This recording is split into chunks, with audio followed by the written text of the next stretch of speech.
Olá, pessoal. Tudo bem? Como vão vocês? Vamos começar aqui com a aula gravada de hoje. Lembrando a vocês que essa gravação de aula é da mesma aula que eu vou dar ao vivo essa semana. A questão é, por que gravar? Nem seria necessária essa gravação, mas eu gosto de fazer porque a matéria fica mais compacta, é melhor para ver na revisão, na véspera da prova, porque o conteúdo fica menorzinho, tá? Sem tanta interrupção, sem preocupação se a internet caiu ou não caiu, mas é importante que vocês participem das aulas ao vivo. Por quê que é importante? Porque lá é que se debate, lá é que se pergunta, e dúvidas não previstas pelo professor podem ser perguntadas lá e sanadas, e isso amplia o seu conhecimento sobre a matéria. A gente está falando, desde a aula passada, de transmissão das obrigações. Falamos da cessão de crédito, onde a pessoa cedia seu crédito para outra pessoa, certo? Agora nós vamos falar dos outros dois modos de transmissão das obrigações, que é a assunção de dívida e a cessão de posição contratual ou cessão de contrato. Primeiro, falando sobre a assunção de dívida, o conceito dela é um negócio jurídico em que o devedor transfere a outra pessoa a sua posição na relação jurídica. É necessário, para que se possa efetivar a cessão de dívida, que haja anuência expressa do credor, o que não era necessário na cessão de crédito.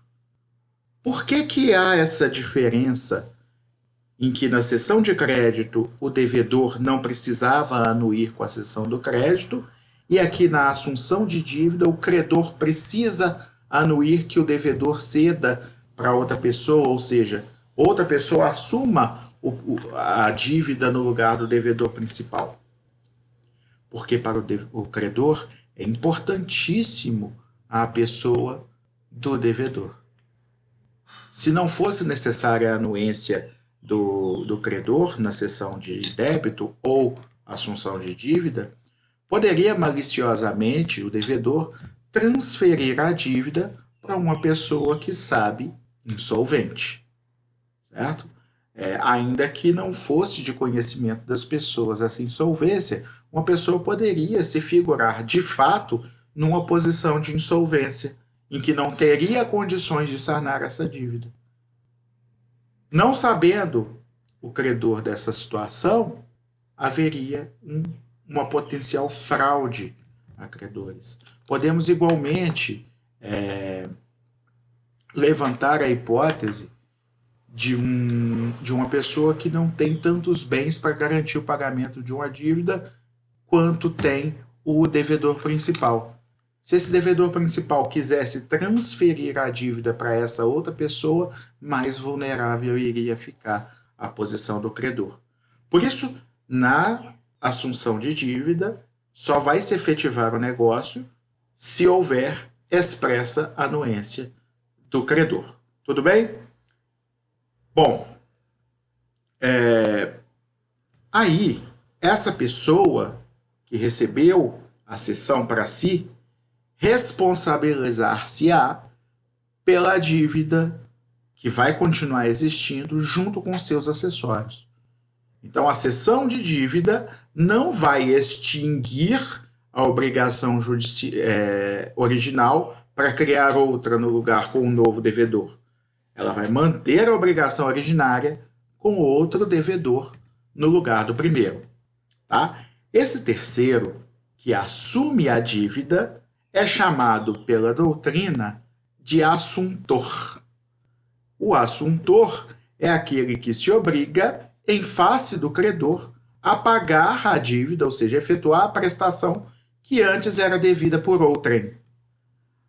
Então, vai haver com a assunção de dívida uma alteração no polo passivo da obrigação sem que haja perda do conteúdo da obrigação. Se houvesse a novação subjetiva passiva, haveria perda de todo o conteúdo da primeira obrigação e a criação de uma nova obrigação. A cessão de débito ou assunção de dívida importa em manutenção da primeira obrigação, substituindo apenas a pessoa do devedor.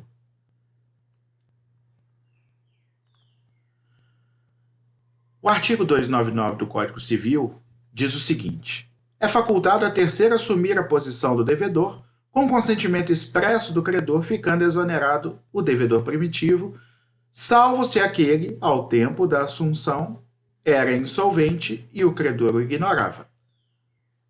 Então vamos entender esse artigo 299. Primeiro, dá a faculdade a uma terceira pessoa, esse terceiro é o assuntor, assumir a obrigação do devedor. Ressalta que é necessário o consentimento expresso do credor. E ressalta também que vai ficar exonerado o devedor primitivo, salvo se o assuntor era insolvente ao tempo da assunção e o credor não sabia disso. Por que que o conhecimento do credor limitaria essa questão da responsabilidade do devedor principal? Porque se o devedor pretende transferir seu débito para uma pessoa que se sabe ser insolvente, e o credor sabe disso, que essa pessoa é insolvente, e mesmo assim o credor aceita, ele não se resguarda, por que a lei iria resguardar uma pessoa que não desejou se resguardar?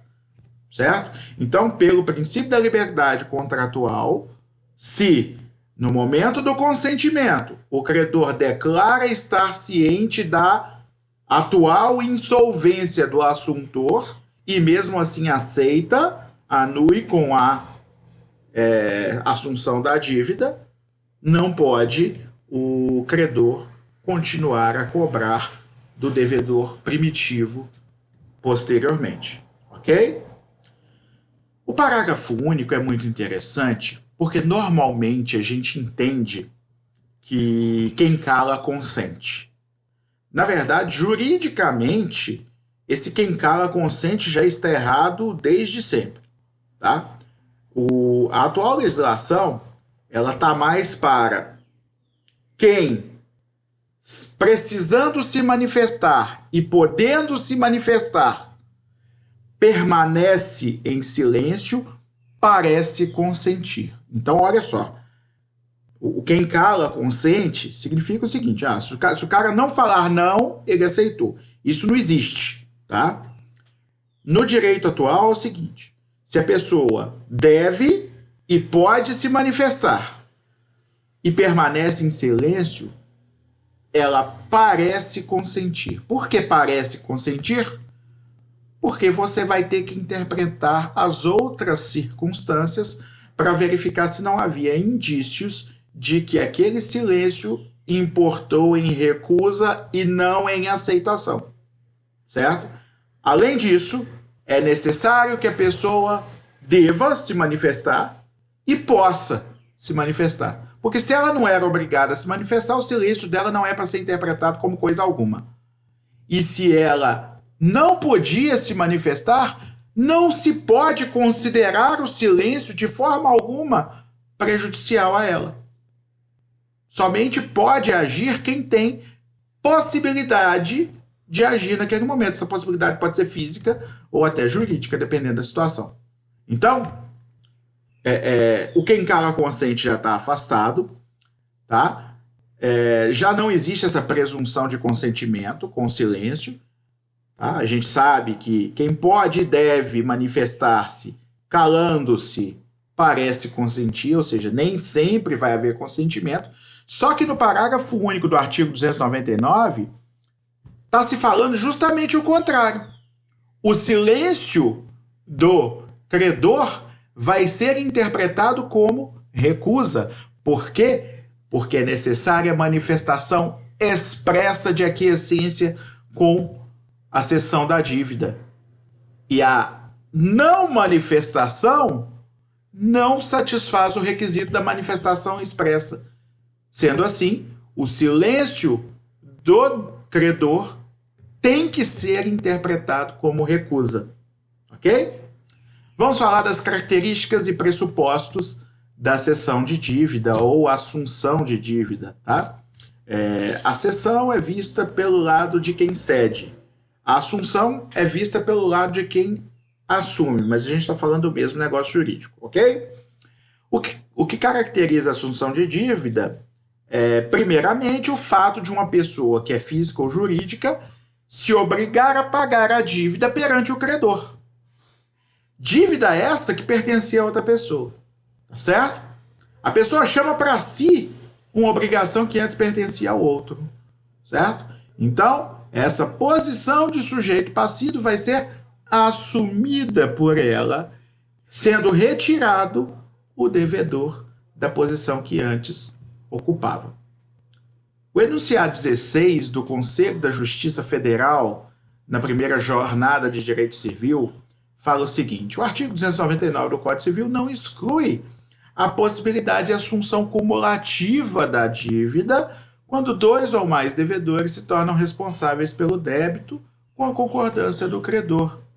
Essa assunção cumulativa também é possível quando o credor concorda com a assunção da dívida, mas faz a ressalva de permanecer responsável subsidiariamente ou até solidariamente, se houver concordância, o antigo devedor.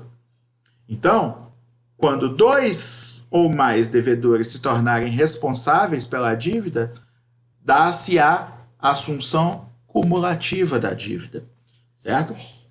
Importante dizer que normalmente o credor vai exigir que a assunção seja cumulativa quando não houver garantias suficientes na pessoa do assuntor. Ele não confia tanto no assuntor de modo a achar que ele não precisa dessa garantia de que, caso o assuntor não pague, o cedente, aquele que cedeu a dívida, aquele que transmitiu a dívida, será obrigado a pagar. Todas as legislações que acolheram a assunção de dívida no seu ordenamento consideram imprescindível a anuência do credor. Isso porque, como eu já disse, a pessoa do devedor é de extrema importância para a garantia do crédito.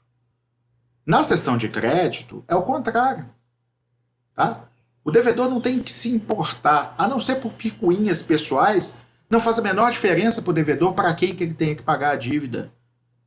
Faz diferença o valor da dívida. Se o valor continua o mesmo, não faz a menor diferença se ele vai pagar para Tício, ou para Mévio, ou para Caio. Ok?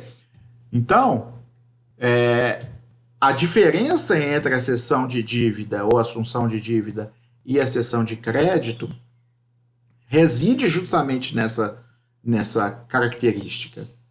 Para o credor, é muito importante a pessoa do devedor, porque quem assume a dívida pode não ter garantias suficientes, pode não ter patrimônio suficiente, pode não ser pessoa idônea, e isso significa que para a pessoa do credor importa muito quem deve a ele.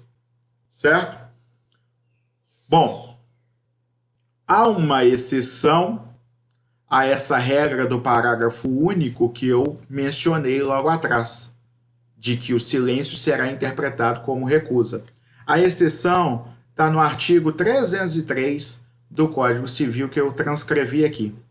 O adquirente de imóvel hipotecado pode tomar a seu cargo o pagamento do crédito garantido se o credor notificado não impugnar em 30 dias a transferência do débito. Vai entender-se, então, se ele não impugnar em 30 dias, vai entender-se que houve assentimento. Vamos pensar e ilustrar essa hipótese. Eu tenho uma pessoa que está interessada em comprar uma casa de 500 mil reais, ok? Prudente, ela vai ao cartório e verifica que há uma hipoteca de 100 mil reais sobre a casa. O valor atual é 100 mil reais. Então, ele tem que desembolsar 100 mil reais para que essa dívida seja quitada. Quem deveria pagar essa dívida é o vendedor da casa. mas o vendedor não tem dinheiro. E já até conversou com a pessoa que está comprando a casa que o dinheiro da compra seria usado para quitar essa hipoteca em parte. Bom, 100 mil quita a hipoteca. Ainda restariam 400 mil para pagar em dinheiro para o vendedor da casa. Entretanto, existe um credor. Este credor é o banco, ok? E esse banco, já pensou se ele tivesse o poder de impedir que outra pessoa chegasse com o dinheiro e pagasse a dívida? Jamais. Né? Então, a pessoa que compra precisa ter, por lei, o poder de ir lá com o dinheiro e pagar a dívida. Ok? Então, se o banco não se manifesta contrariamente num prazo de 30 dias, o silêncio dele vai ser interpretado como aceitação, porque a inércia do banco não pode impedir um negócio de venda de uma casa e não pode impedir que a pessoa que tem como comprar essa casa pague por ela, né, compre essa casa, principalmente porque enquanto este comprador não compra a casa, não quita a hipoteca, a casa continua valendo como garantia, porque é uma garantia real. Sendo uma garantia real, o que vai acontecer? A casa vai ser transferida para o comprador, mas a hipoteca vai continuar a existir. Então o banco não tem nada a perder. Entendeu? Então a pessoa aí do devedor não se faz importante. Por quê? Porque o bem casa já é garantidor da dívida. Ok? Então quem vai pagar as prestações da hipoteca pouco importa. O que importa é que se alguém não pagar, eu pego a casa. Eu, banco, pego a casa. Então por isso não há que se preocupar com a questão do banco anuir ou não. O silêncio dele vai ser interpretado como assentimento pelo teor do artigo 303 do Código Civil. A assunção da dívida ainda pode resultar de um ajuste entre o assuntor e o credor. Olha só, gente. Normalmente, quem quer transferir uma dívida é o devedor. Ele quer transferir a dívida para outra pessoa. Ele quer se ver livre daquela obrigação. Então, ele propõe a um terceiro assumir essa dívida e aí o credor, o credor, quem quer que seja, tem que concordar. Mas é possível que o ajuste seja entre o credor e o assuntor, aquele que vai assumir a dívida. Nessa hipótese de combinação entre o credor e o assuntor, não é necessário a anuência do devedor. Porque o que acontece? Não está tendo nada que o prejudique. Só o fato de o credor concordar com um assuntor que um terceiro assuma esta dívida,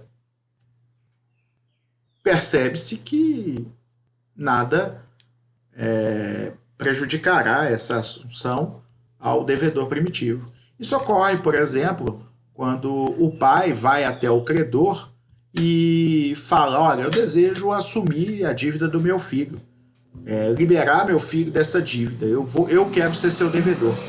E aí o credor verifica que o pai tem mais bens que o filho, que o pai é uma pessoa mais idônea que o filho, e percebe que a garantia dele vai aumentar em vez de diminuir e aceita. E aí o filho pode ser liberado mesmo sem saber. Tá?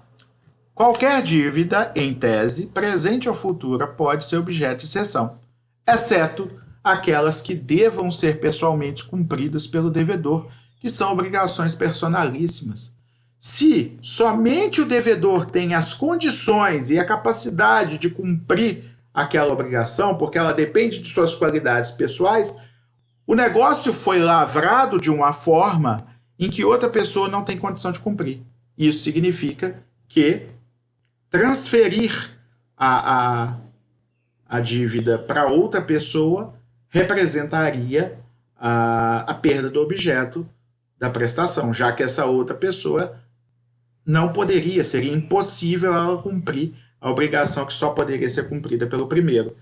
Tá? E a gente sabe que quando o objeto da obrigação se torna impossível, resolve-se o negócio.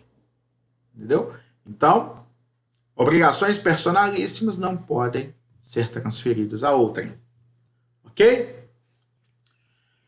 Assunção de dívida e institutos afins. Significa o seguinte, a gente vai relacionar semelhanças e diferenças da assunção de dívida com outros institutos, tá?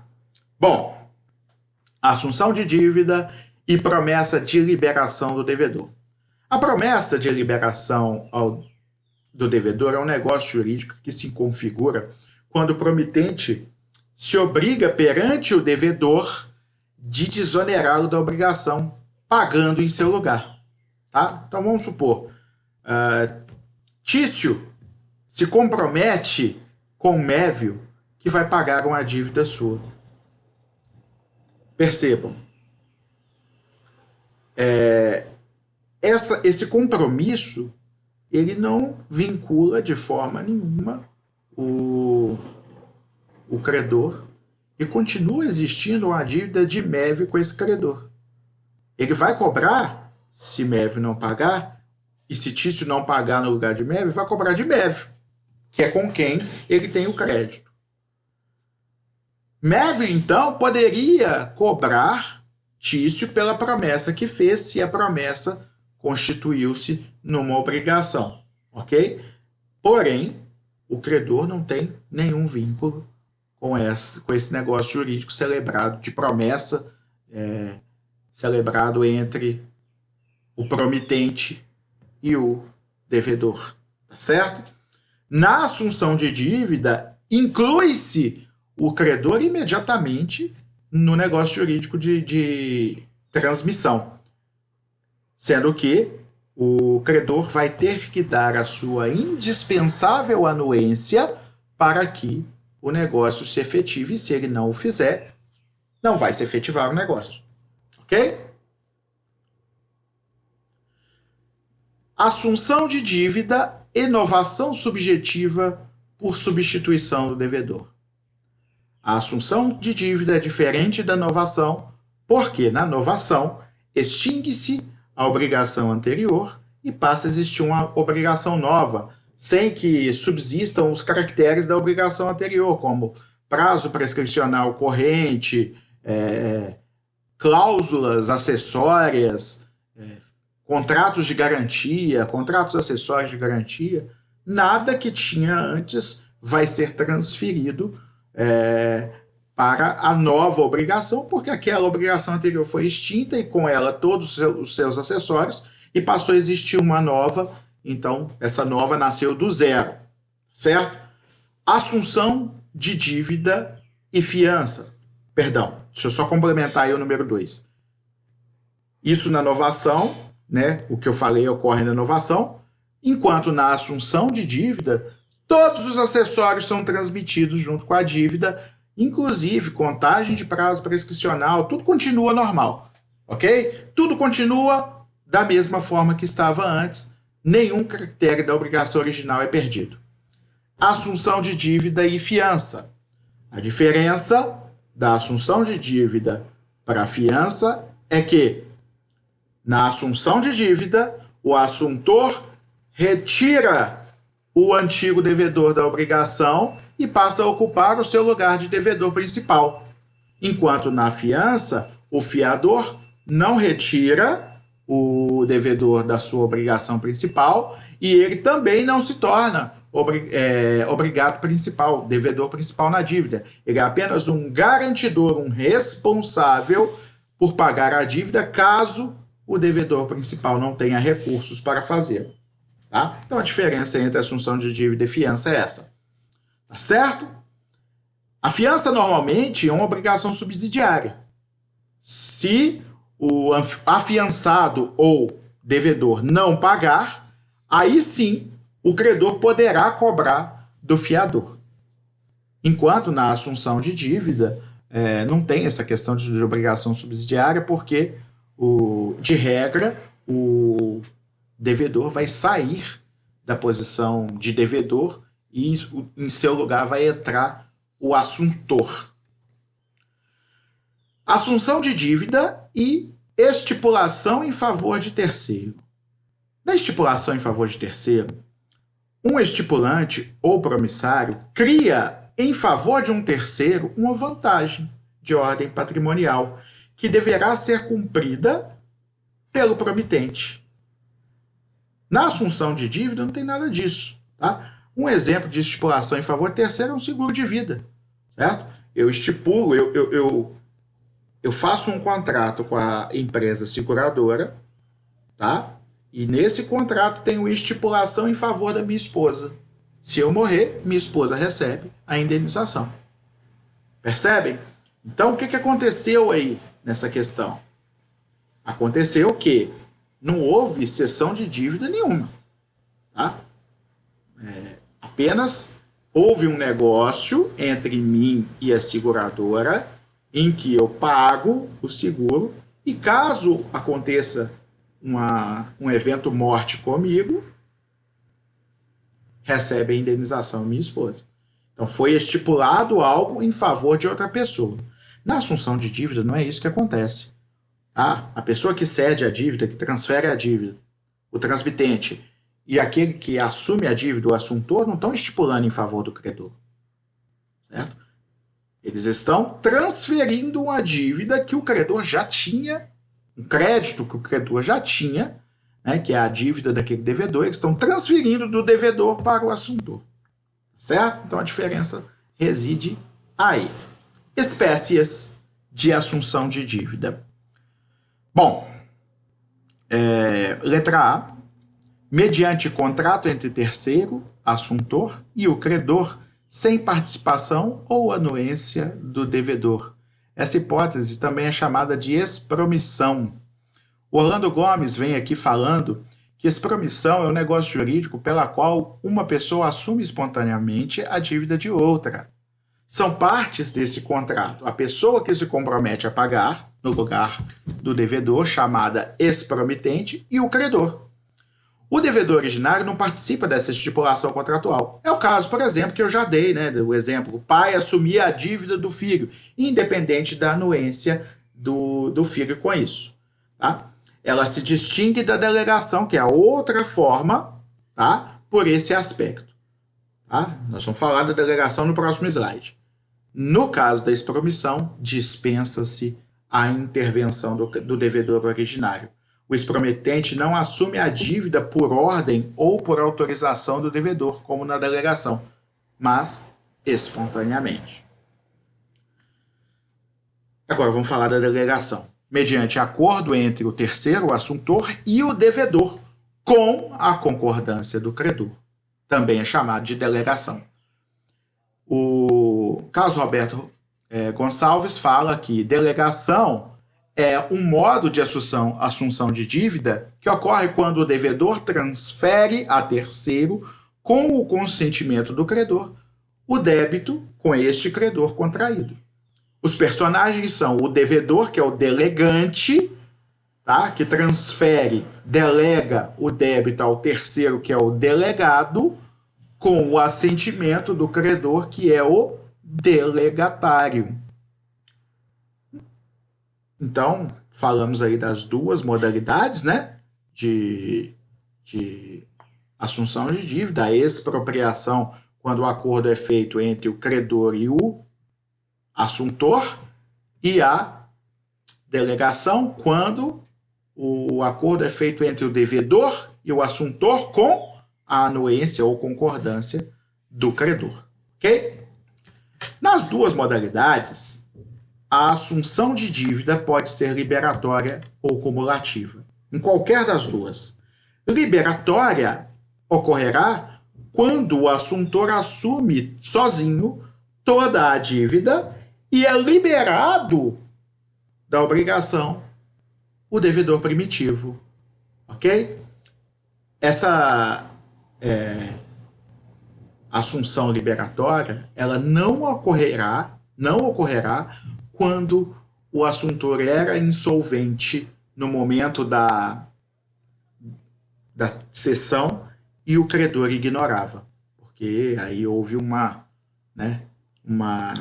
lesão ao pobre do credor, né? Acabou se prejudicando o pobre do credor, tá? Porque ele não sabendo da dívida,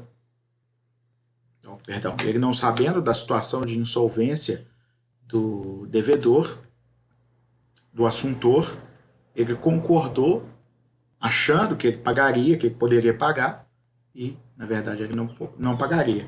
Então, se a situação de insolvência do assuntor existia na época da transferência da dívida,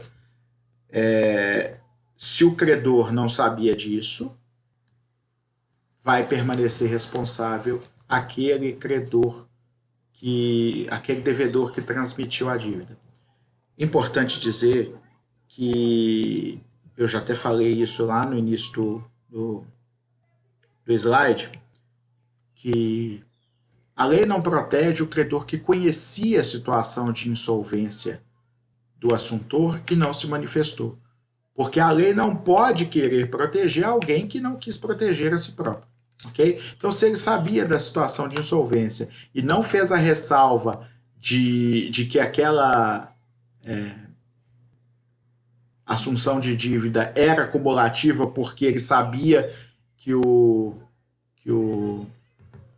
assuntor estava insolvente, portanto, ele não iria liberar o transmitente da dívida, né, que é o antigo devedor da responsabilidade. Então, se ele não fez isso, não fez essa ressalva, não é a lei que vai ficar protegendo quem não quer se proteger. Tá? Cumulativa é a assunção de dívida em que o novo devedor ingressar na obrigação ao lado do devedor primitivo, passando a ser, então, devedor solitário, desde que haja declaração expressa nesse sentido. É importante dizer que a assunção cumulativa ela só gerará obrigação solidária entre devedor primitivo e assuntor se houver declaração expressa nesse sentido. Por quê? A gente já falou lá atrás, quando estudamos solidariedade passiva, a solidariedade não se presume. Ok? Então, se não houver declaração expressa na assunção cumulativa de que a obrigação ela é solidária, tá? Ela vai ser subsidiária. Aí, primeiro o credor deveria ter que cobrar do assuntor para depois poder cobrar do devedor principal, ou, se for o contrário, né, que foi estabelecido, cobrar primeiro do devedor principal e só depois do assuntor. Depende de como foi redigido o termo de consentimento. Na verdade, o devedor principal não tem o direito de exigir que o credor cobre primeiro do cessionário e somente depois dele, a menos que isso tenha sido explicitado no termo de consentimento assinado pelo credor. Efeitos da assunção de dívida. O primeiro deles é a substituição do devedor na relação obrigacional, substituição essa que só vai se efetivar se a assunção for liberatória. Se ela for cumulativa, o devedor continua responsável e não é totalmente liberado. Tá? O assuntor, que é o novo devedor, assume a posição do devedor com todos os encargos existentes na obrigação originária. Tá? Essa assunção da posição com todos os encargos, ela ocorre por causa da letra B, porque há manutenção da mesma relação obrigacional em relação ao novo devedor, não havendo novação. O novo devedor não pode opor ao credor exceções pessoais do devedor primitivo. Essas eram dele, ok? Se você assumiu uma dívida e não tem exceções pessoais para alegar contra o credor, você não pode pegar as do devedor primitivo que nem está mais presente na relação obrigacional, não. Por exemplo, ele vai poder alegar vícios da relação obrigacional, porque ele está nela, Ele assumiu o lugar do devedor nela. Então, por exemplo, nulidade da obrigação, ele pode alegar, porque a nulidade afeta todo o negócio jurídico e não é arguível somente pelo devedor primitivo. Agora, compensação porque o devedor o devedor primitivo tinha créditos em relação ao credor. Não pode. Tá? Então, o assuntor só vai poder alegar compensação se ele, assuntor, tiver créditos líquidos, né, e exigíveis em relação ao credor. Ele não vai poder alegar a compensação pelos créditos do devedor primitivo, porque não são dele. Ok? Bom, especificamente em relação à transmissão dos acessórios com a assunção de dívida, não acompanham a obrigação, né, na transferência da dívida para outro credor, não acompanham as garantias especiais originariamente dadas pelo devedor primitivo, certo? Salvo que ele concorde.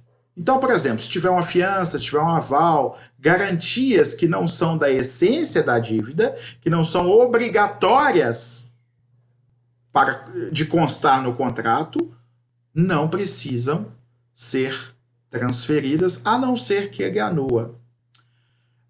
Penhor, hipoteca e anticrédito são garantias reais. Elas vão porque elas recaem sobre o negócio jurídico ou sobre o bem. A hipoteca atrai o bem. Então, se você transfere uma dívida, a hipoteca vai ficar sobre o bem em que ela foi constituída e não necessariamente vai acompanhar a dívida. Porém, ela não é extinta simplesmente porque houve a transferência da dívida, tá? Se é, por exemplo, uma dívida com o banco em que o credor hipotecou a própria casa, certo? Eu estou devendo o banco centenas de reais, de milhares de reais. Então, eu devo 200 mil reais para o banco. Tenho uma casa de 500 mil, quero ver meu nome limpo. Vou lá no banco e falo assim, vamos fazer um contrato de hipoteca? Tá? Eu vou pagar esses 200 mil aqui, a casa está lá, e você parcela essa dívida para mim de forma que eu possa pagar. Assim é feito. A casa fica hipotecada e o devedor começa a pagar. Só que o devedor resolve, eu quero viajar por longistão aí e eu queria deixar essa dívida com meu pai. Meu pai que ia ser o pagador dessa dívida. A casa continua sendo minha, mas meu pai vai pagar a dívida. Ora, bolas, a hipoteca não se extingue automaticamente, certo? Só se houver a anuência expressa do credor. Mas aí não é uma questão do devedor concordar, ok? Aí a doença tinha que ser do credor, de extinguir a hipoteca. E ele não vai fazer isso. Então, o credor pode concordar com a transferência da dívida para o pai e manter a hipoteca na casa do filho, sem problema nenhum. Tá? Outra questão. As garantias reais que aderem ao negócio, por exemplo, penhor, hipoteca ou anticrese, aderindo ao negócio ou aderindo ao bem, o penhor é necessário no contrato de penhor, né? No empenho de bens. Você pega um dinheiro emprestado e deixa um bem empenhado. Sem esse bem empenhado, não há penhor. Há só um mútuo, um empréstimo de coisa fungível. Mas se o contrato é o contrato de penhor, é necessário o empenho de um bem. Então você não pode evitar a manutenção daquele bem empenhado, a menos que o adquirente da dívida tenha outro bem igualmente valioso e vá lá no coisa e fala, deixa esse aqui no lugar. Pode ser feita a substituição do objeto do penhor. Gente, lembra, já falei isso lá atrás, penhor é diferente de penhora, tá? Penhor é um contrato em que o devedor pega um dinheiro emprestado, tá? Normalmente dinheiro, tá? Um bem fungível, mas normalmente é dinheiro, e deixa um bem valioso, esse bem sim infungível, em garantia depositado no cofre do banco. Ok? Esse contrato de penhor, o verbo é empenhar. Já a penhora, que é diferente, é um ato judicial de bloqueio de bens de um devedor de uma execução para satisfazer o exequente ou o credor, ok? Então é ato judicial de ir lá no patrimônio do devedor, do executado, pegar bens para satisfazer o crédito do exequente, tá? Então, completamente diferente. Penhora, ato judicial. Penhor, contrato. Ok? Beleza. E o verbo da penhora é penhorar. O verbo do penhor é empenhar. Belezinha? Vamos lá. Então, as garantias especiais dadas pelo antigo devedor que não aderem ao negócio, né, que não são essenciais ao negócio, vão ser extintas a menos que ele concorde que sejam transferidas para garantir a dívida do novo devedor ou assuntor. Ora bolas, professor, isso não é um prejuízo para o credor? Não. Por quê? Porque o credor, para dar seu consentimento, vai, se for esperto, exigir que o assuntor compareça com suas garantias, liberando então as garantias do antigo devedor. E se fossem mantidas essas garantias especiais, pessoais, do antigo devedor, não haveria transferência. Inclusive a hipoteca que eu coloquei, que adere ao bem e que seria transferida junto com a dívida, ela pode não ser, desde que o credor concorde. E como que isso vai acontecer? Por exemplo, mediante a transferência daquela hipoteca para outro bem que pertença ao assuntor. Óbvio que o credor não vai concordar com a assunção da dívida se ele perder uma garantia como a hipoteca. Mas essa hipoteca pode simplesmente ser transferida para outro bem, certo? E aí o credor teria as mesmas garantias. Ok? Bom, se a cessão de débito for anulada, volta a existir a obrigação primitiva como ela era antes. Como assim? Cedi meu débito para um assuntor. Tício cedeu um débito para Mévio. Caio, a princípio, concordou. Depois viu que havia irregularidades, por exemplo, havia má-fé, né? Havia um vício de consentimento aí, ele foi levado, induzido a erro, houve dolo do Tício e do Mévio, e aí o Caio, que era o credor, concordou, mas depois viu que foi lesado, né? Que houve esse vício de consentimento, que é o dolo, que sofreu o dolo. E aí? Entrou na justiça, pediu anulação do negócio jurídico da cessão. Ok? Anulada a cessão, volta a existir a obrigação principal com o transmitente, que já tinha se liberado teoricamente, voltando a figurar no polo passivo. Certinho? E aqui a gente tem os artigos 299 a 303, que são os artigos que regulam essa matéria. Eu não preciso repetir, mas vocês, quando estiverem estudando, vão ler com calma esses artigos. Por que eu não preciso repetir? Porque é exatamente o que eu falei, né? Então, por exemplo, 299 a gente já leu, o 300 fala da questão da não transmissão das garantias especiais dadas pelo devedor, que a gente acabou de falar. O 301 fala que se a substituição do devedor for anulada, restaura-se o débito original, e assim sucessivamente. O 302 fala que o novo devedor não pode opor ao credor exceções pessoais que competiam ao devedor primitivo. Então a gente não precisa reler tudo, ok? Tá aí para vocês lerem com atenção. A leitura do código é importante, tá? Eu não preciso ensinar vocês a lerem. Leiam até entender, tá? Dei a aula, mas vocês vão fixar a matéria lendo o código. E agora a gente passa a falar da cessão de contrato. A cessão de contrato, diferentemente Diferentemente da cessão da assunção de dívida, ela não transfere só uma dívida. Diferentemente da cessão de crédito, ela não transfere só um crédito. O que transfere, então? Transfere a totalidade da posição contratual do transmitente. Então vamos ver o conceito dado por Silvio Rodrigues. A cessão de contrato, ou melhor, a cessão de posições contratuais, consiste na transferência da inteira posição ativa e ou passiva do conjunto de direitos e obrigações de que é titular uma pessoa, derivados de um contrato bilateral que já foi ultimado, ou seja, que já foi assinado, mas de execução ainda não concluída. É importante que se diga isso. É necessário que o contrato tenha sido celebrado. As pessoas precisam ter concluído a fase de celebração do contrato, mas a fase de execução não pode ter sido concluída. Por quê? Porque uma vez concluída a execução do contrato, todas as obrigações estão extintas e não há o que transmitir. A gente falou lá no início do estudo do direito às obrigações que o direito obrigacional ele é temporário. Ele nasce para, se Deus quiser, morrer.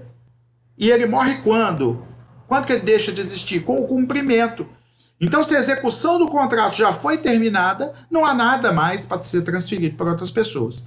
Tá? Então, é necessário que o contrato tenha sido celebrado, porém, ainda não tenha sido cumprido, pelo menos não cumprido na integralidade, como nós vamos ver.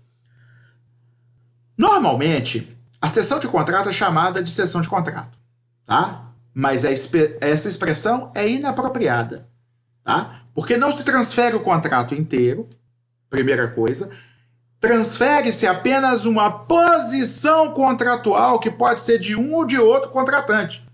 Então você não transfere o contrato inteiro, transfere apenas uma posição contratual. Então a melhor expressão para se dizer seria cessão da posição contratual. Então a partir de agora nós vamos tentar nos referir à cessão de contrato apenas como cessão de posição contratual, ok? Um exemplo é a cessão de uma locação ou de um compromisso de compra e venda. Na verdade, quando você está cedendo a posição do locatário, você não está cedendo apenas o direito de usar o bem. Está cedendo, ou seja, você não está cedendo só o crédito do locatário, que é o direito de usar o bem. Você está cedendo também a dívida do locatário, que é de pagar o aluguel todo mês, de conservar o bem e também de devolver o bem no final do contrato. Então, o locatário cedeu o bem, cedeu a posição contratual dele de locatário, e aí a pessoa que é cessionária, ou seja, a pessoa que recebeu a cessão, ele vai ocupar a inteira posição contratual do locatário anterior, tendo inclusive as mesmas obrigações que este tinha. É como se o contrato tivesse sido celebrado com aquele cessionário. No compromisso de compra e venda, você não cede só o direito de adquirir o bem, você também cede a obrigação de pagar pelo bem, certo? Então, a cessão de contrato exige que todos os bônus e todos os ônus que recaem sobre aquele contratante que está cedendo sua posição sejam transferidos, ou melhor, direitos e obrigações vão ser transferidos para o cessionário. Bom, os personagens, como eu já comecei a falar, são o cedente, que transfere a sua posição no contrato, o cessionário, que recebe ou adquire a posição que foi cedida pelo cedente, e o cedido, que é o outro contratante, aquele que ficou quietinho no lugar dele, que não cedeu nada para ninguém. Tá? Então, cedente, o que estava no contrato e transferiu para o outro. Cessionário, este outro que não estava no contrato, mas agora está porque recebeu a posição do cedente. E o cedido? O outro contratante, que não tinha nada com isso, que ficou quietinho lá no lugar dele. É importante a presença do cedido, por quê? A gente já viu lá na seção de crédito que o devedor não precisa anuir. Mas nós vimos na seção de débito ou anuência, a assunção de dívida, que a anuência do credor é indispensável. como na seção de contrato se cedem débitos e créditos, tem débito no meio. Então, o consentimento do outro é imprescindível, ok? Então, nós temos aí os 3 personagens: cedente, cessionário, cedido. Finalidade da cessão de posição contratual. Qual que é a finalidade disso? Busca-se, com esse negócio jurídico, transferir a um terceiro a inteira posição de um dos contraentes do contrato, de natureza bilateral. Este contrato bilateral em que figurava o cedente é chamado de contrato base. Foca nesse bilateral porque a gente vai ressaltar isso. É obrigatório que o contrato, que é a posição contratual cedida, seja de um contrato bilateral. Depois eu vou explicar por quê, tá? A natureza jurídica da cessão de posição contratual é um negócio jurídico independente, tá? Então, olha, eu tinha um negócio jurídico antes, que era um contrato, tá? Este contrato estava lá, bonitinho, celebrado, a execução ainda não tinha sido completada, e aí eu resolvi ceder a minha posição contratual. Para ceder a minha posição contratual, eu chamei o cessionário e falei, vamos fazer outro negócio jurídico aqui, em que eu cedo a minha posição naquele contrato, naquele negócio jurídico anterior, para você. Ok? Então é um negócio jurídico independente em que se procede à transmissão ao cessionário a título singular e por ato entre vivos da inteira posição contratual do cedente. Então o cedente transfere, tá, de uma forma entre vivos ao cessionário a sua posição contratual anteriormente ocupada. Características da cessão de posição contratual. A primeira delas é a vantagem prática, né? Quando você cede a posição contratual, você aproveita o contrato base. Você não precisa fazer outro contrato. Você só vai fazer um termo simples de cessão. Então, às vezes, você tem um contrato com 30 páginas, cheio de minúcias, cheio de cláusulas, que levou meses para ser acordado entre os contratantes. E aí, apareceu alguém interessado em ocupar o seu lugar naquele exato contrato. Você não precisa redigir outro, você não precisa reunir para discutir cada cláusula. Ele quer assumir sua posição do jeitinho que ela estava. Então, o que se faz? Faz-se um termo, tá? Mencionando aquele contrato e mencionando que o contratante o cedente está cedendo ao cessionário a inteira posição contratual. Se houver a anuência do cedido, está sedimentada e não precisa nem fazer outro contrato, tá bom? Em meia página você resolve tudo. Não precisa estabelecer garantias, cláusulas penais, valor de juros, condições, encargos, nada disso precisa ser discutido novamente, certo? Você simplesmente fala, quero ceder, aí o outro vira e fala, quero receber, aí o cedido vira e fala, concordo, acabou.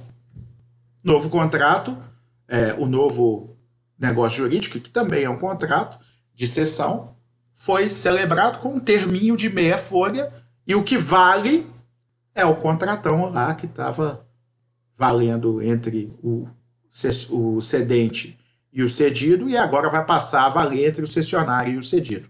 Tá certo? B. Como eu disse, a cessão da posição contratual importa não somente na cessão de crédito, mas também de dívidas. Então é indispensável a anuência do cedido. Tá bem?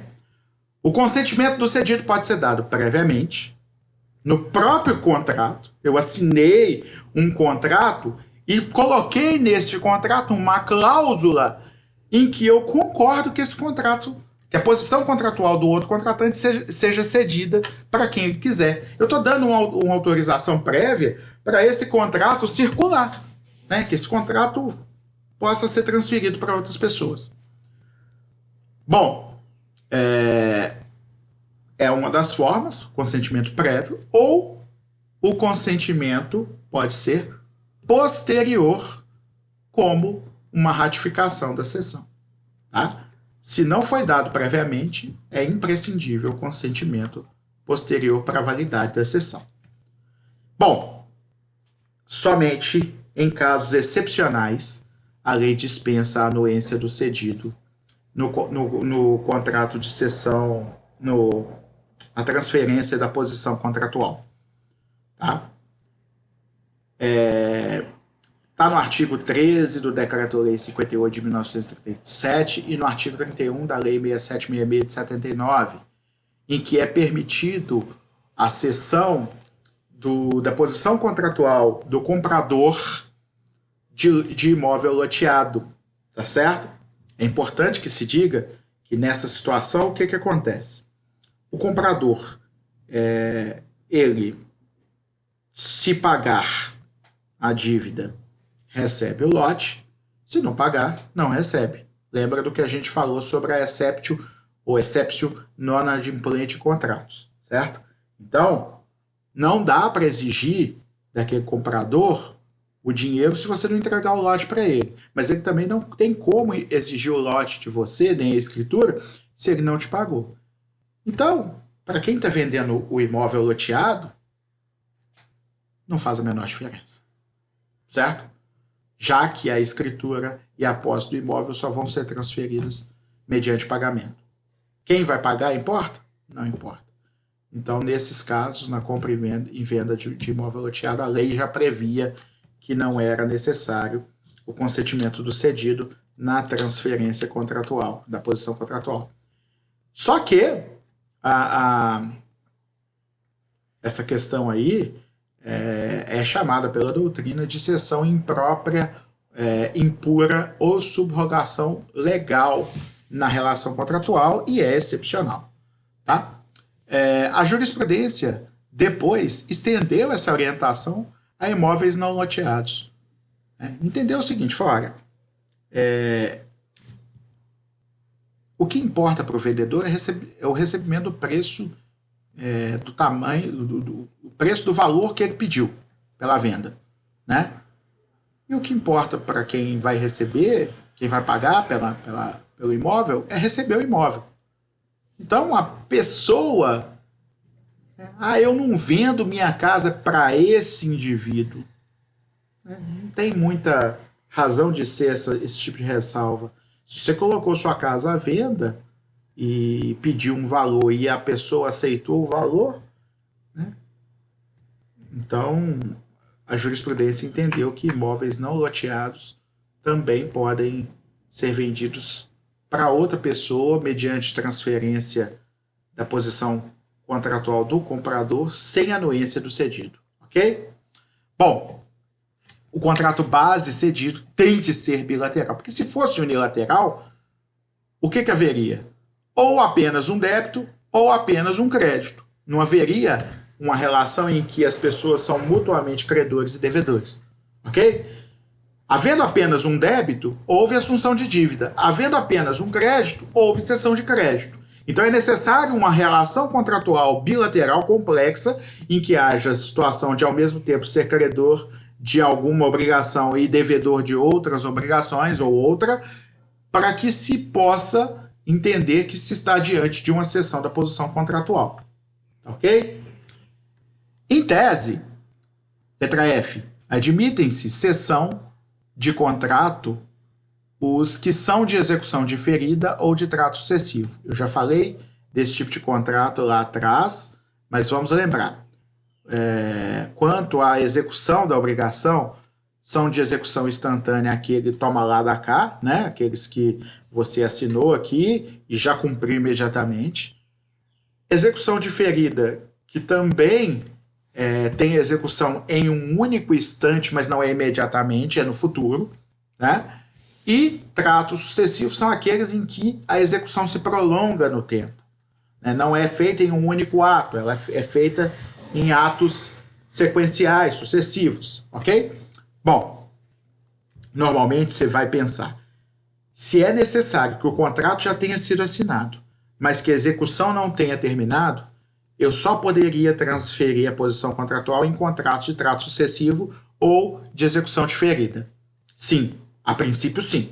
Tá? Por quê? Porque se ele já tiver terminado a execução, como no caso dos contratos de execução instantânea, não vai haver possibilidade de ceder nada, porque já exauriu, já acabou o contrato, já não existe mais obrigação, tudo já foi extinto, então não tem mais nada para ceder. Agora, tem também a hipótese de um contrato ser celebrado como de execução instantânea, sem prazo, tudo à vista, e o pagamento não ser realizado na integralidade ou o bem vendido também não ser entregue na totalidade. Ou seja, apesar de ser de execução instantânea, não houve cumprimento integral. Em tese, nada impede a cessão da posição contratual nesse caso, porque ainda falta coisa para terminar de cumprir no contrato, e esse resto de coisa que falta cumprir pode ser interessante para o cessionário, então, se ele quer, nada que impeça. Ok? Não se confunde a cessão de posição contratual com contrato derivado ou subcontrato. O exemplo do contrato derivado ou subcontrato é a sublocação ou subempreitada, etc. Tá? Esse contrato derivado ou subcontrato é um contrato diverso, distinto do contrato base. Ok? Quando a cessão da posição contratual, ela não altera o contrato base em nada, mantém o contrato base e o cessionário passa a ocupar a posição do contrato base, no contrato base. Então ele não tem um novo contrato que é um subcontrato ou contrato derivado, tá ok? Também é diferente da subrogação legal, pois na subrogação legal o direito do subrogado nasce da lei, né? E a posição do subrogado nasce da lei, enquanto não tem, nesse caso, se nasceu da lei, não tem ninguém que consentir nem nada, então o cedido não vai ter que consentir na subrogação legal, tá? E na seção de posição contratual precisa do consentimento do cedido, tá? Mas nos efeitos da subrogação legal e da seção de posição contratual, acaba sendo a mesma coisa, porque o subrogado vai ocupar o lugar daquele que foi retirado da relação, da mesma forma que o cessionário vai ocupar o lugar do cedente e vai ficar tudo igual depois. Tá? Também difere da novação, porque na seção de posição contratual permanece existente a obrigação, o contrato anterior e não é criada nova obrigação. Não há criação de novas obrigações, apenas substituição de um sujeito, de um dos contraentes. Ok? Bom, efeitos da cessão da posição contratual. São 3 que eu vou destacar. O primeiro deles é entre o cedente e o cedido. O que vai acontecer com a cessão entre o cedente, que é aquele que está transferindo, e o outro contratante que ele tinha, que é o cedido? Tá? Primeiro nós temos que lembrar que há 2 hipóteses, com ou sem liberação do cedente. A liberação do cedente é a regra, ok? Então, se não falou nada que vai manter o cedente ali com responsabilidade, ele vai estar liberado, ok? Então, o consentimento do cedido sem ressalvas conduz à liberação. Então, se o cedido consentiu com a cessão da posição contratual e não fez nenhuma ressalva em relação à responsabilidade do cedente, o cedente vai ficar liberado perante o cedido. Ok? Como eu disse, essa anuência pode ser feita depois, né, quando já foi feita a cessão e o cedido já conhece quem é que está recebendo a posição do cedente, que é o cessionário, né? Ou previamente, com cláusula expressa nesse sentido, ou cláusula à ordem. Cláusula à ordem é a mesma que permite os títulos de crédito serem transferidos por endosso, ok? Então, quando você insere uma cláusula à ordem num contrato, você está, em tese, permitindo que esse contrato circule livremente e quem for o titular da posição contratual no momento é que vai executar o contrato. Tá certo?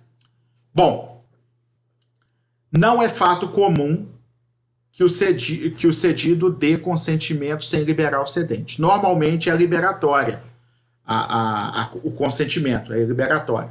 Entretanto, pode acontecer, tá? Nesse caso, lembramos, já até falamos, que não se presume a solidariedade, certo? Não se presumindo a solidariedade, só vai existir solidariedade entre o cessionário e o cedente se o cedido mencionar que deseja a permanência do cedente como co-devedor solidário e ambos, cessionário e cedente, concordarem com isso. Aí celebrou-se uma obrigação solidária e vai manter o contrato anterior com uma nova situação de solidariedade entre cedente e cedido. Aí você vira para mim e fala assim, tá, então não aconteceu nada? Só acrescentou uma obrigação para o cessionário sem liberar o cedente? Não, mudou coisa assim. Havendo a solidariedade, o cedente pode até ser demandado pela totalidade do débito, como é normal nas obrigações solidárias. Mas se ele pagar, o cessionário não tinha assumido que iria pagar, ele vai ter direito de regresso contra o cessionário. Tudo bem? Bom, concordando com a cessão, independentemente de haver ou não solidariedade, o cedente não vai poder exigir que o cedido cobra primeiro o cessionário, a não ser que isso se estabeleça no termo de consentimento. Por quê? Porque quando o cedente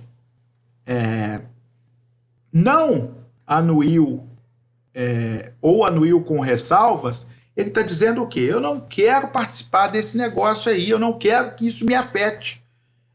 E se eu não quero que isso me afete, eu tenho que poder continuar, eu tenho que continuar podendo cobrar do cara que contratou comigo, ok? Então a não anuência e a anuência com ressalvas, ela no fim das contas acaba tendo um efeito semelhante para o cedido, porque ele vai poder continuar cobrando de quem contratou com ele do mesmo jeito, ok? A diferença é que a anuência com ressalvas dá ao cedente a possibilidade de cobrar do cessionário se ele vier a pagar, tá certo?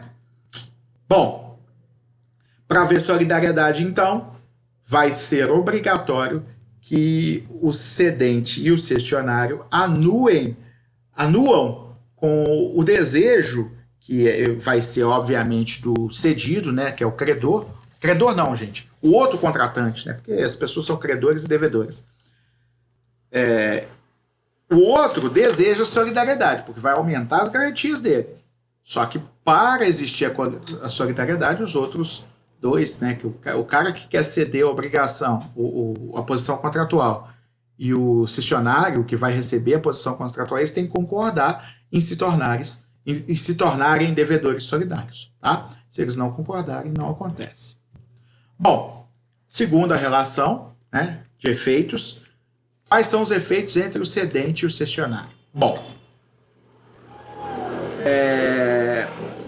o cedente, a partir do momento que cedeu sua posição, perde os direitos de crédito, né, na obrigação, ele não é mais credor do cedido, passa a ser credor o cessionário. E também deixa de ser obrigado perante o cedido se não houve ressalvas pelo cedido. Porém, se houver ressalvas, ele continua obrigado, mas ele não é o devedor. Ele passa a ser responsável. O devedor passou a ser o cessionário. E aí, o que acontece? Ele foi responsável, pagou a dívida, ele vai poder cobrar do cessionário. Ok? Bom, se o cedente... não, isso eu já expliquei. Se o cedente pagar tudo, ele vai ter direito de regresso. Agora, no momento da cessão, o cedente responde ao cessionário apenas pela existência do contrato e sua validade. Ele não se responsabiliza pela solvência do outro lado cedido no momento em que o contrato for ser cumprido, a menos que ele tenha procedido de má-fé. E como que ele vai proceder de má-fé?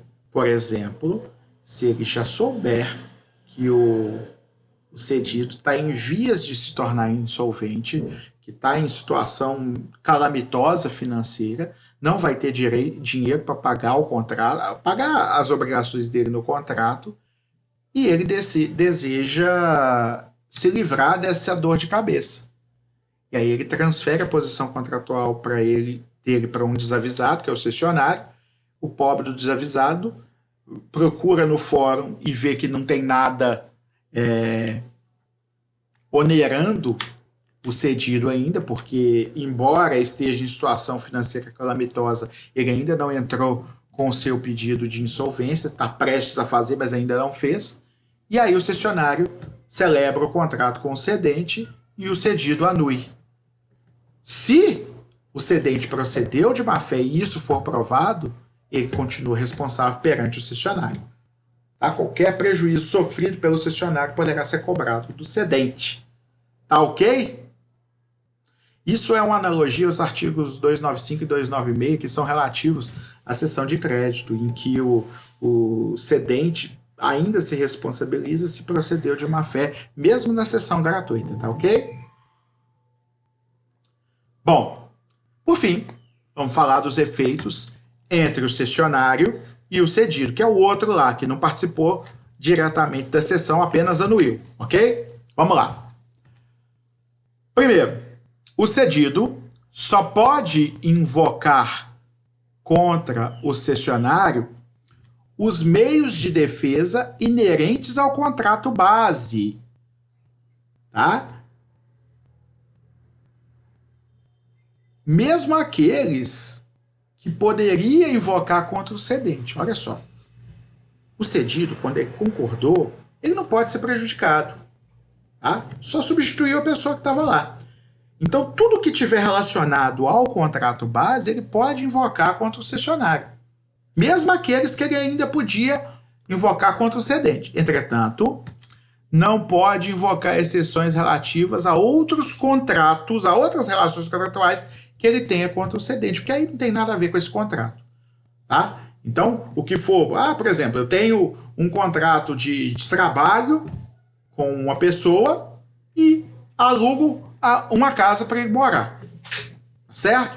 Então, você transferiu a posição de locatário na casa, é uma coisa. O contrato de trabalho não tem nada com isso.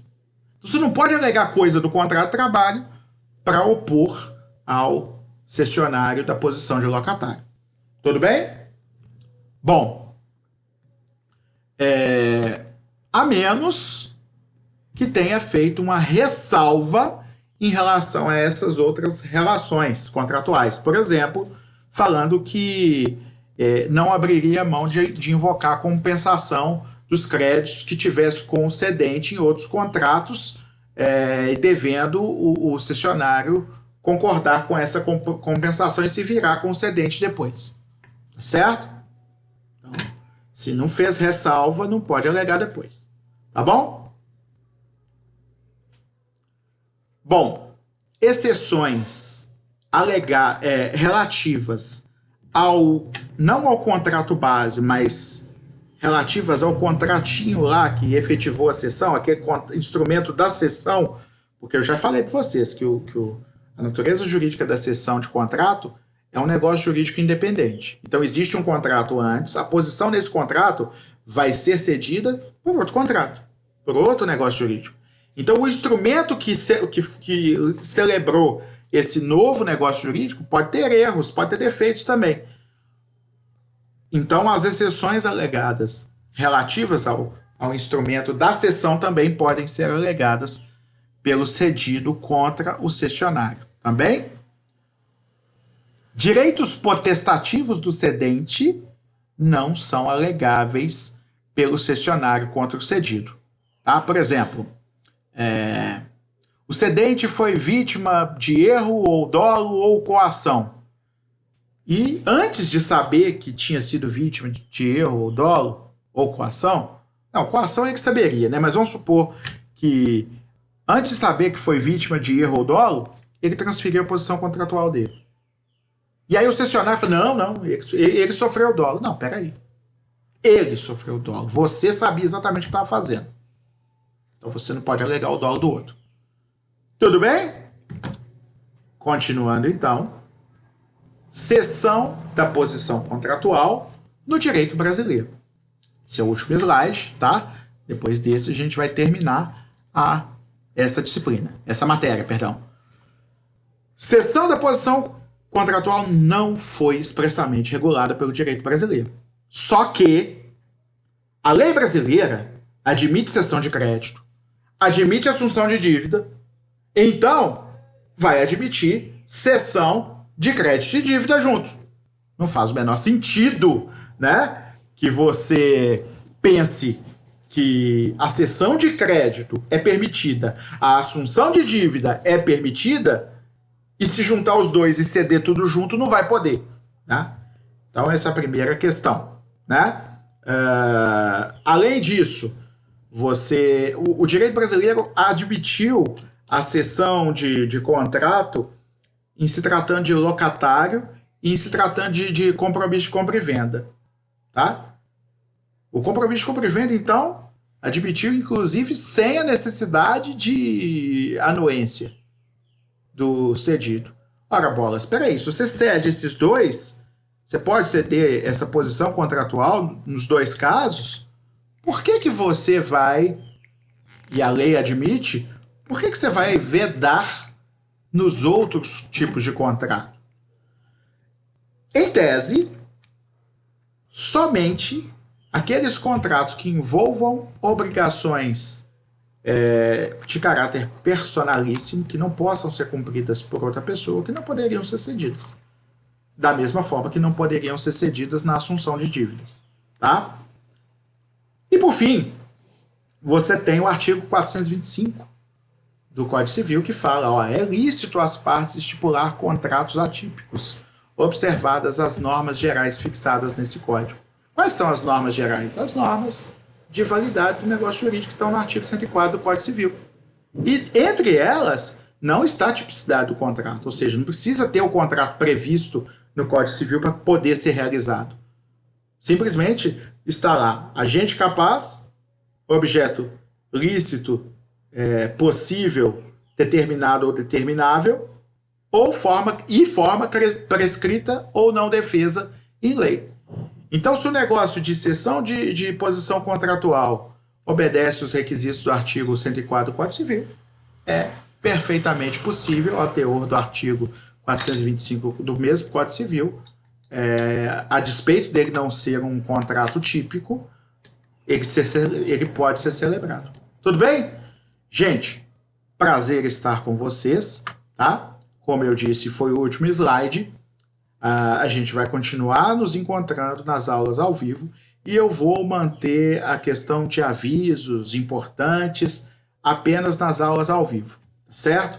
Aqui vai ser só a aula, termina a aula, acabou, e a gente na aula ao vivo, a gente conversa mais, dando recados, etc. Tá? Eu também estou utilizando para dar recados a vocês as ferramentas do portal, mandando e-mail e SMS para vocês. Tá? Então, tudo que vocês precisam saber, eu mando lá por e-mail ou SMS. É um prazer estar com vocês. Não deixem para ver os materiais gravados muito próximo do dia da prova. Estudem com calma, com antecedência, porque se vocês deixarem para estudar na última hora, pode haver uma dificuldade de aprendizado lá na frente. Tá ok? Então, vou encerrando essa aula por aqui. Foi um prazer estar com vocês, como eu já disse. Até a próxima. Tchau.